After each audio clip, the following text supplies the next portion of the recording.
Hello guys, পুনৰবাৰ স্বাগতম জনাইছো আপোনালোকক আমাৰ চেনেলটোলৈ শেফ মমতা কিচেন।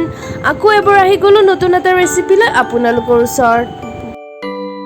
আজি আমি বনাবলৈ গৈ আছো ৰৌ মাছৰ ফিশ কাৰী। আহকচোন চাও তেতিয়াহ'লে আমি কি ধৰণে ৰৌ ফিশ কাৰীটো বনাও। প্ৰথমতে আমি ইয়াতে দিছো নিমখটো দিয়াৰ পাছত ইয়াতে দি দিম হালধি। এতিয়া লাগিব আমাক শুকান জলকীয়া, তেজপাত, সৰু সৰুকৈ কাটি থোৱা পিঁয়াজ, আদা নহৰু পেষ্ট, পিঁয়াজৰ পেষ্ট, টমেটো পেষ্ট, মগৰৰ পেষ্ট আৰু দৈ। আৰু মছলাত থাকিব জিৰা পাউডাৰ, ধনিয়া পাউডাৰ আৰু আজৱাইন। এইকেইটা সামগ্ৰীৰে আজি আমি ৰৌ ফিছ কাৰী বনাম। তেলটো অলপ দি এইভাবে গৰম হ'বলৈ দিম। তেল গৰম হোৱাৰ পাছত ইয়াতে দি দিম শুকান জলকীয়া আৰু তেজপাত। শুকান জলকীয়া তেজপাত দিয়াৰ পাছত কৰিব লাগিব অলপ দি এইভাবে ফ্ৰাই।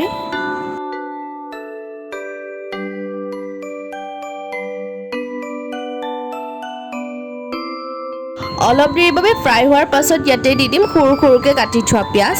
পিঁয়াজটো দিয়াৰ পাছত অলপ দেৰি বাবে ফ্ৰাই কৰিম।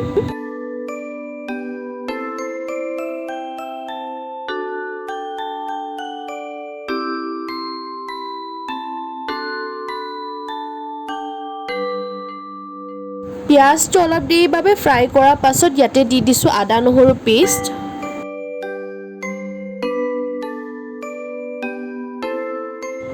এতিয়া দিছোঁ পিঁয়াজৰ পেষ্ট।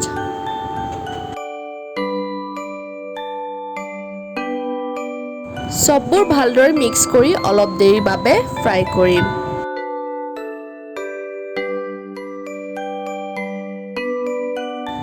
আদা নহৰু পেষ্ট, পিঁয়াজৰ পেষ্ট ফ্ৰাই হোৱাৰ পাছত ইয়াতে দি দিছোঁ জিৰা পাউডাৰ, ধনিয়া পাউডাৰ, হালধি পাউডাৰ। সববোৰ একেলগে মিক্স কৰি অলপ দেৰিৰ বাবে লাৰি দিম। এতিয়া আমি ইয়াতে দিছোঁ দৈ আৰু লগত আছে মগৰৰ পেষ্ট। প্ৰথমতে মগৰটো আমি পানীত অলপ দেৰিৰ বাবে তিয়াই থৈছিলোঁ। তিয়াই হোৱাৰ পাছত আমি গ্ৰাইণ্ডাৰত পেষ্ট বনাই ল'লোঁ।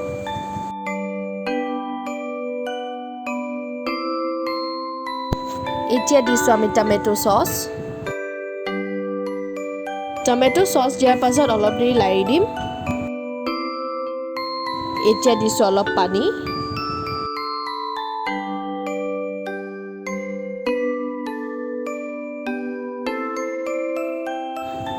ইয়াতে দি দিছোঁ ফ্ৰাই কৰি থোৱা ৰৌ মাছ। ৰৌ মাছখিনি আমি প্ৰথমতে ফ্ৰাই কৰি থৈ দিছিলোঁ।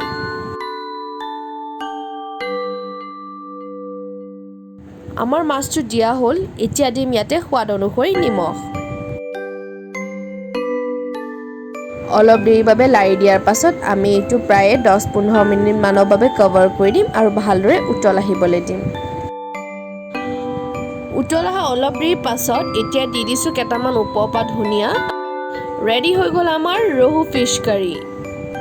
এতিয়া আমি জাষ্ট চাৰ্ভ কৰিম। মাছটো চাৰ্ভ কৰি দিলোঁ আৰু চাৰ্ভ কৰাৰ পাছত এনেকুৱা দেখিবলৈ হৈছে। যদিহে আজিৰ ভিডিঅ'টো ভাল পাইছে লাইক, শ্বেয়াৰ, ছাবস্ক্ৰাইব আৰু কমেণ্ট কৰি দিব। So guys, আজিৰ বাবে আছিলে ইমানেই। শেষলৈ চোৱাৰ বাবে ধন্যবাদ এণ্ড